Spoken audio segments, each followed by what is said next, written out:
Hi friends, welcome back to G K kitchen YouTube channel. ಇವತ್ತು ನಾನು ಬೇಗನೆ ಒಂದು 5:15 5:45 ಬೇಗ ಎದ್ದೆ. ಯಾಕಂದರೆ ಶುಕ್ರವಾರ ಆಗಿರೋದ್ರಿಂದ ಕೆಲಸ ಸ್ವಲ್ಪ ಲೇಟ್ ಆಗಿಬಿಡುತ್ತೆ.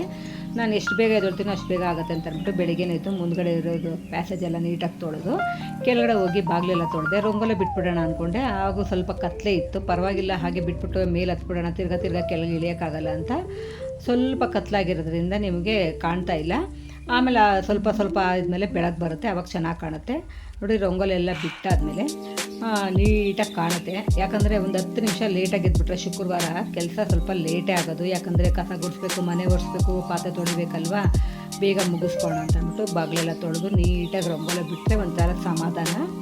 ಆಮೇಲೆ ಬೆಳಕಾದ್ಮೇಲೆ ರಂಗೋಲಿ ಬಿಡೋಕ್ಕೆ ಒಂಥರ ಚೆನ್ನಾಗಿರೋದಿಲ್ಲ ಅಂತ ಬೇಗ ಎದ್ದೆ. ಎದ್ಬಿಟ್ಟು ಚಪಾತಿ ಹಸಿಟ್ಟೆಲ್ಲ ಕಲಿಸ್ಬೇಕಿತ್ತು. ಸರಿ, ರಂಗೋಲಿ ಬಿಟ್ಬಿಟ್ಟು ಮೇಲೋಗಿ ಸ್ವಲ್ಪ ಕಾಫಿ ಕೊಟ್ಬಿಡೋಣ ಅಂತ ಒಂದು 6 ಗಂಟೆಗೆಲ್ಲ ಆಯಿತು. ಬಾಗಿಲು ತೊಳೆದು ಕಾಫಿ ಕುಡಿದು ಸರಿ ಹಿಂದೆಯೇ ನಾನು ಮೆಂತ್ಯ ಸೊಪ್ಪು ಚಪಾತಿ ಹಸಿಟ್ಟನ್ನ ಹಾಕಿ ಕಲಸಿಟ್ಬಿಟ್ರೆ ಒಂದು ಹಾಫ್ ಆನ್ ಅವರಿಂದ 1 ಅವರ್ ಚೆನ್ನಾಗಿ ಅದು ಕಲಸಿದ್ಮೇಲೆ ಮೆತ್ತಗಾಗುತ್ತೆ. ಆವಾಗ ನಾವು ಒತ್ತ ಕೂಡ ಚೆನ್ನಾಗಿ ಸಾಫ್ಟಾಗಿರುತ್ತೆ. ಅವಾಗೇ ಕಲಸಿ ಅವಾಗೇ ಒತ್ತಕ್ಕೋದ್ರೆ ಸ್ವಲ್ಪ ಗಟ್ಟಿ ಇರುತ್ತೆ, ಒತ್ತಕ್ಕೋದ್ರೆ ಆಗೋದಿಲ್ಲ. ಆಮೇಲೆ ಇದನ್ನು ನಾವು ಎಣ್ಣೆ ಹಾಕಿ ಪ್ರೆಸ್ ಮಾಡಿ ಕೂಡ ಒತ್ತಕ್ಕಾಗಲ್ಲ, ಯಾಕಂದರೆ ಸೊಪ್ಪಾಗಿರೋದ್ರಿಂದ ಕಿತ್ತೋಗ್ಬಿಡುತ್ತೆ.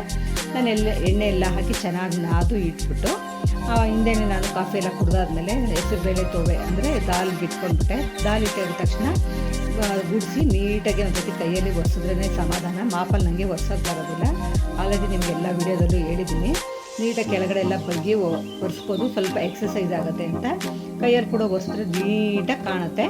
ಎಲ್ಲ ಒರೆಸಾದ್ಮೇಲೆ ಇವಾಗ ಒಬ್ಬೊಬ್ರಿಗೆ ಚಪಾತಿ ಹಾಕಿ ಕೊಟ್ಬಿಡೋಣ ಅಂತ ಚಪಾತಿನ ಹಾಕಿ ಫಸ್ಟು ಕಾಲೇಜ್ಗೆ ಹೋಗ್ತಾನೆ ಮಗ, ಅವ್ನಿಗೆ ಹಾಕ್ಕೊಟ್ಟು ಹಿಂದೆ ನಮ್ಮ ಯಜಮಾನರು ಕೂಡ ಬಂದರು. ಸರಿ, ನನಗೂ ಹಾಕ್ಕೊಡು ಅಂತ ಹೇಳಿದ್ರು. ಅವ್ರಿಗೆ ಒಬ್ಬೊಬ್ರಿಗೆ ಹಾಕ್ತಾ ಆಮೇಲೆ ಮತ್ತೆ ನಮ್ಮ ಮಾವ ಎಲ್ಲ ಸ್ನಾನ ಮಾಡ್ಕೊಂಡು ಒಬ್ಬೊಬ್ರು ಹಾಗೆ ಬಂದರು. ಎಲ್ಲರೂ ತಿಂದು ನಾನು ಗುಡಿಸಿ ಒರೆಸಿ ಎಲ್ಲ ಆದಮೇಲೆ ಇದೆಲ್ಲ ತೊಳೆದಿಟ್ಬಿಟ್ಟು ನಾನು ಸ್ನಾನ ಮಾಡಿಕೊಂಡು ದೀಪ ಹಚ್ಚೋಕ್ಕೆ ಅಂತ ನಾನು ಕೂಡ ಕುತ್ಕೊಂಡು ತಿಂದಿದ್ದೆ. ಯಾರ್ಯಾರು ಫಸ್ಟ್ ಟೈಮ್ ವೀಡಿಯೋ ನೋಡ್ತೀರಾ ಪ್ಲೀಸ್ ಸಬ್ಸ್ಕ್ರೈಬ್ ಮಾಡಿ.